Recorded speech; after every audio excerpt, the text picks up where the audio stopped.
Muito obrigado, doutor Sandro, pelo convite, pela chance de expor aqui a minha visão sobre essa questão.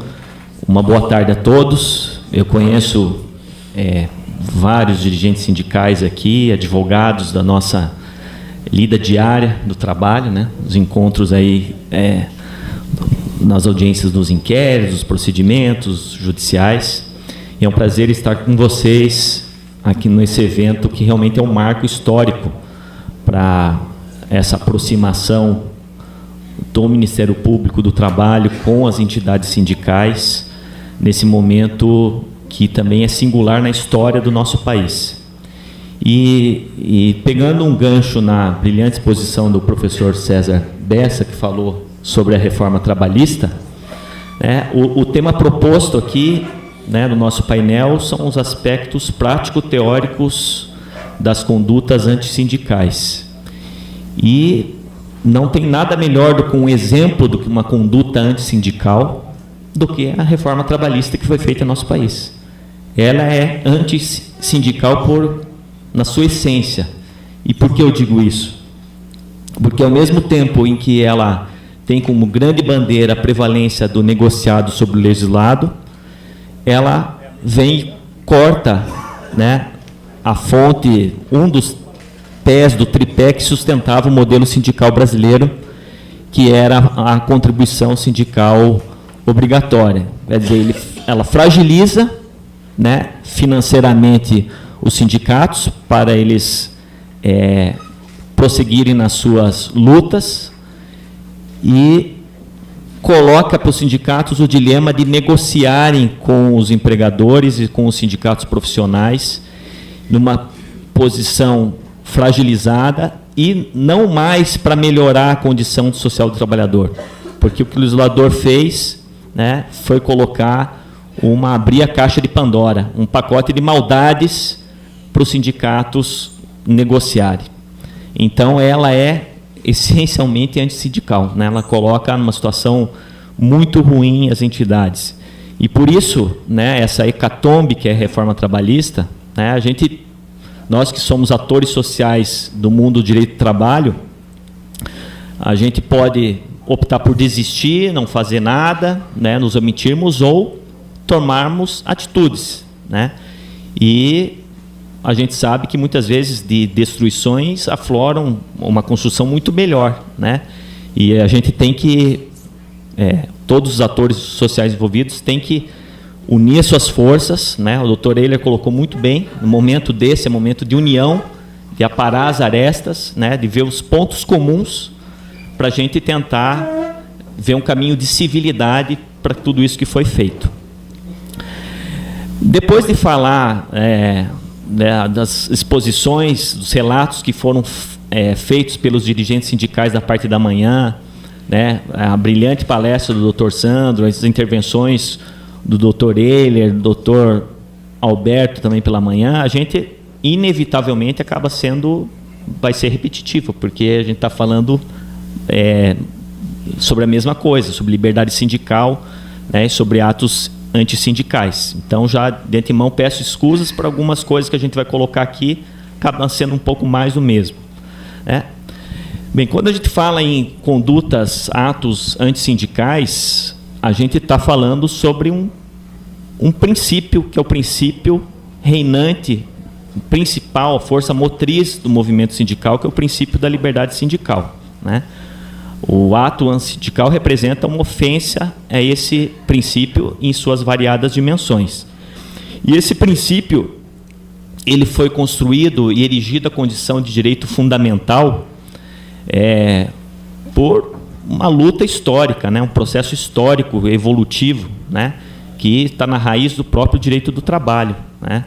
O trabalhador individualmente considerado, né, ele era vítima de cotidiana exploração por seus empregadores, e só a partir do momento em que houve uma união, uma agregação desses trabalhadores para criar as organizações sindicais, é que se começou a ter a luta por melhores condições de trabalho, né, e foi sedimentando todos os princípios que regem o funcionamento das entidades que atuam para defender os interesses dos trabalhadores.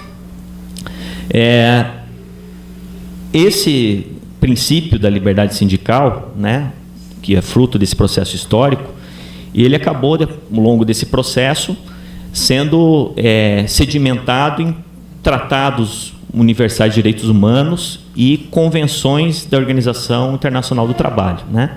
A principal que fala da liberdade sindical, como todos sabem, é a Convenção 87, né, que no seu artigo 2º expõe que os trabalhadores e as entidades patronais, sem distinção de qualquer espécie, têm o direito, sem autorização prévia, de constituírem organizações da sua escolha, assim como de se filiarem nessas organizações com a única condição de se conformarem com os estatutos dessas últimas. Além da 87, na linha da liberdade sindical, outra convenção importantíssima, número 98, cujo conteúdo estabelece garantias referentes aos direitos de sindicalização e de negociação coletiva, né? Enquanto a Convenção 87 não foi ratificada pelo Brasil e por vários dos países que o Dr. Sandro expôs aí na sua palestra, né, a Convenção 98 ela foi ratificada e está incorporada ao nosso ordenamento jurídico.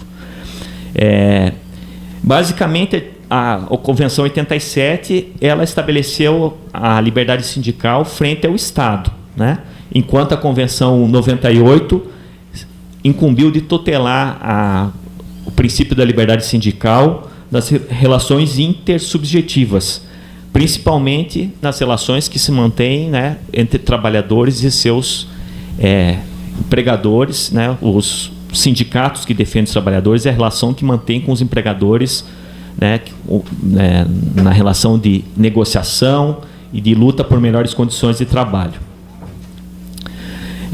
No âmbito do nosso ordenamento jurídico nacional, além das convenções que foram incorporadas, como a 98 e a 135, que fala sobre a representação, proteção da representação dos trabalhadores, nós temos, a partir de 88, né, um modelo que foi fruto também de um processo de simbiose entre diferentes posições a respeito do modelo sindical que deveria ser adotado no Brasil, e acabou permanecendo resquícios no modelo corporativista, né, em que se previa aí uma influência gritante do Estado sobre o funcionamento dos sindicatos, né? Então, uma parte desse modelo acabou sendo incorporado pela Constituição de 88 com a questão da unicidade, né? Não foi incorporado o princípio de que pode ter mais de uma associação sindical numa mesma base territorial. Nós temos aqui um modelo que só temos possibilidade, tanto no âmbito patronal quanto profissional, apenas uma entidade. E o artigo 8º, no caput dos seus incisos, ele delineia algumas ditames que são fundamentais para a concretização do princípio da liberdade sindical, né, podendo ser destacada a questão do Estado não poder interferir no funcionamento do sindicato, né, nem na iniciativa da sua criação, a não ser, né, o único resquício é a questão do registro para controlar justamente a questão da unicidade. E outras questões mais que são colocadas também pertinentes à liberdade sindical, quando fala de proteção da contra a dispensa arbitrária do dirigente sindical, e outras garantias, né, da filiação e não filiação, como uma espécie do gênero da liberdade de associação que está previsto no artigo 5º da Constituição. Basicamente, a gente pode dividir, né, o que prevê na Constituição a respeito da liberdade sindical, a liberdade sindical individual, que são a livre criação de entidades sindicais, livre filiação e desfiliação à entidade sindical de sua preferência e livre participação das atividades sindicais. Por outro lado, temos a liberdade sindical coletiva, que diz respeito à livre organização e administração dos sindicatos, ação sindical, né, que compreende mobilização, negociação coletiva e greve, filiação a entidades representativas de grau superior e a organizações internacionais, e a tutela contra a interferência e a intervenção estatal. Bem, partir de um apanhado teórico sobre o princípio da liberdade sindical, a gente pode adentrar na questão propriamente dita dos atos sindicais, né? Eu creio muito mais, né, na força dos relatos sobre atos antissindicais, aquilo que foi exposto por aqueles que vivem isso diariamente. Isso aqui foi colocado com brilhantismo por todos os dirigentes que aqui tiveram a chance de expor os seus dilemas, né, todas as suas angústias com essa, né, a missão que escolheram para si de defender o interesse de outras pessoas e sofrem, né, até preconceitos familiares, né? Foi comovente o relato aqui de um dos expositores, e que na sua própria casa sofre um preconceito por escolher se dedicar a defender o direito dos trabalhadores. Isso é comum, esse preconceito, não só no âmbito dos sindicatos profissionais. Nós que somos do mundo do trabalho, que estamos nessa área, na advocacia, Ministério Público do Trabalho, Justiça do Trabalho, sofremos esse preconceito, né, seja velado, seja explícito, das mais variadas fontes, né? Muitos aí que gostariam de aniquilar, né, como empurrar para debaixo do tapete toda essa área, como não devesse existir, para fazer preponderar aí individualismos, direito de propriedade, maximização dos lucros e por aí afora. Então, os atos antissindicais, né, eles compreendem nesse contexto, né, as várias facetas da atuação dos sindicatos, seja na questão da ascensão, ocupação de cargos de direção sindical, participação em greves, atuações relacionadas à vivência sindical. Todos esses atos, né, praticados podem ser compreender a gênese de um ato antissindical. A questão da greve, por exemplo, né, com todos os instrumentos que têm sido utilizados para inviabilizá-la, como interditos proibitórios, liminares, né, até colegas nossos do Ministério Público temos que fazer a meia-culpa, né, promovendo sem um diálogo e sem permitir que o exercício da autotutela gere os seus efeitos, prematuramente medidas para cessar já no início o movimento paredista, são atos que inviabilizam, né, a atuação firme dos sindicatos na defesa do interesse dos trabalhadores e podem sim ser classificados como atos antissindicais. Nada mais apropriado, como a gente falar sobre ato antissindical, do que se valer do conceito do meu colega de mesa aqui, o Dr. Sandro Lunardi, se me permite, extraído de um artigo seu, né, que pode ser compreendido como uma violação ao princípio da liberdade sindical, caracterizadora do ato antissindical, envolve a ideia de um comportamento do ente sindical, do empregador e do Estado, todas as vezes que esteja em confronto com normas imperativas destinadas a tutelar de forma direta e imediata o exercício da atividade do sindicato da categoria profissional e ofenda os direitos de representação conferidos à entidade, seja qual for o meio utilizado pelo ofensor. Para combater esses atos, né, que podem ter diferentes dimensões, a gente pode destacar as reclamações e queixas que são feitas ao Comitê de Liberdade Sindical da OIT, né? Aqui até o doutor Alberto Emiliano, no período da manhã, fez menção a alguns casos. Uma das queixas envolveu até o Estado brasileiro e o Ministério Público do Trabalho, Justiça do Trabalho, né? Na visão dos sindicatos, algumas atuações estavam ferindo o princípio da liberdade sindical. A estabilidade provisória do dirigente sindical também é um exemplo de combate ao ato antissindical. A ação individual trabalhista, a ação anulatória de convenções ou acordos, quando contém alguma cláusula que possa representar uma ofensa ao princípio da liberdade sindical, e a ação civil pública, que muitas vezes é manejada pelo Ministério Público do Trabalho com esse desiderato. É importante a gente colocar aqui que a questão do combate aos atos antissindicais, ela não fica restrita à atuação específica dos seus dirigentes, né? A livre manifestação, opção dos trabalhadores, né, que ainda que não filiados ao sindicato, né? Mas para participar de assembleias, decidir contribuir com o sindicato mesmo não sendo filiado de alguma forma, tudo isso, se de algum modo for tolhido pelo empregador, ele representa um ato antissindical, porque está atuando aí para desmerecer a atuação do sindicato, enfraquecer a atuação do sindicato e manifestamente caracteriza um ato antissindical e uma violência ao princípio da liberdade sindical. A OIT, né, o Comitê de Liberdade Sindical, tem um papel importantíssimo, né, nessa combate aos atos antissindicais. E na Convenção 98, artigo 1º, fica demarcado, né, o posicionamento desse órgão em relação às práticas discriminatórias antissindicais. Qual que é a posição que tem que ser adotada pelos seus Estados-membros que a ratificaram. Então, diz o artigo 1º que os trabalhadores deverão gozar de proteção adequada contra qualquer atos atentatórios à liberdade sindical em matéria de emprego. Tal proteção deverá, particularmente, aplicar-se a atos destinados a subordinar o emprego de um trabalhador à condição de não se filiar a um sindicato ou deixar de fazer parte do sindicato, dispensar um trabalhador ou prejudicá-lo por qualquer modo, em virtude de sua filiação ao sindicato ou de sua participação em atividades sindicais, fora das horas de trabalho ou com o consentimento do empregador durante as mesmas horas.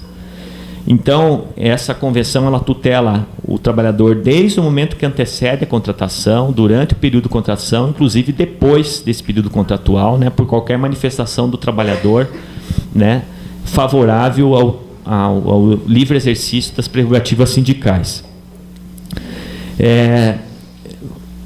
Sem querer me alongar muito, doutor Sandro, até para a gente propiciar depois o debate, é importante a gente enaltecer aqui que o Ministério Público do Trabalho, preocupado com a promoção do princípio da liberdade sindical e o combate às práticas antissindicais, né, ele criou uma coordenadoria específica, né, a Coordenadoria Nacional da Promoção da Liberdade Sindical, cujo um dos coordenadores é o Dr. Alberto Emiliano, né.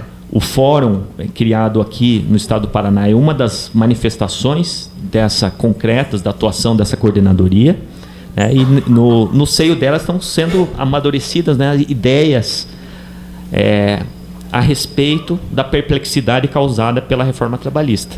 Por isso, com um evento dessa natureza aqui em Londrina e em outros lugares do estado do Paraná, é uma ótima fonte, né, de reflexão, da gente amadurecer, né, e perceber o que nós faremos, o que o Ministério Público e as entidades vão fazer nesse processo de reconstrução. Bem, a CONALES, independentemente desse processo e do que virá daqui para frente a partir das suas deliberações, notas técnicas, e o que ela vai fomentar entre os membros do Ministério Público, né, eventualmente até na mudança de alguns entendimentos, ela já possui algumas diretrizes a respeito do combate a atos antissindicais, que eu gostaria de reproduzir aqui, ler para vocês, porque é importante vocês saberem, porque essas diretrizes da CONALES, elas servem para nortear a atuação dos membros do Ministério Público do Trabalho Brasil afora, e inclusive serve de parâmetro para eventual membro que, numa atuação própria, com a sua independência funcional, resolva não atuar naquela questão, por entender que não é, no caso, uma situação de atuação do Ministério Público do Trabalho, numa eventual submissão disso à Câmara de Coordenação e Revisão, que é um órgão do Ministério Público do Trabalho incumbido de analisar, né, homologar ou não as promoções de arquivamento, ele vai se valer dessas diretrizes para, nessa seara, saber se aquilo merece prosseguir ou não. Então, aqui foi feito um apanhado de denúncias, né? Algumas podem vir a ser formalizadas perante o Ministério Público do Trabalho e certamente, né, doutor Eilor, nós vamos uma das nossas fontes de consulta vão ser essas diretrizes da CONALES, né, para avaliar o que fazer com do processamento dessas denúncias referentes a atos antissindicais. Então, diretriz número 1, ela fala que constituem condutas antissindicais quaisquer práticas que violem as liberdades sindicais estabelecidas pela Constituição Federal, aí ela elenca os artigos, as consagradas nas convenções internacionais ratificadas pelo Brasil, as orientações do Comitê de Liberdade Sindical da OIT e as que impliquem cerceamento ou retaliação direta ou indiretamente à atividade sindical legítima. Diretriz número 2 fala que, constatada a conduta antissindical, são nulos os atos dela decorrentes, observados os artigos 166 e seguintes do Código Civil, acarretando a invalidade do ato, sua reparação e a responsabilização de quem lhe deu causa, bem como seu adequado refazimento quando possível e necessário, sem prejuízo de tutelas inibitórias. Diretriz número 3, as condutas antissindicais podem gerar danos passíveis de reparação individual e coletiva.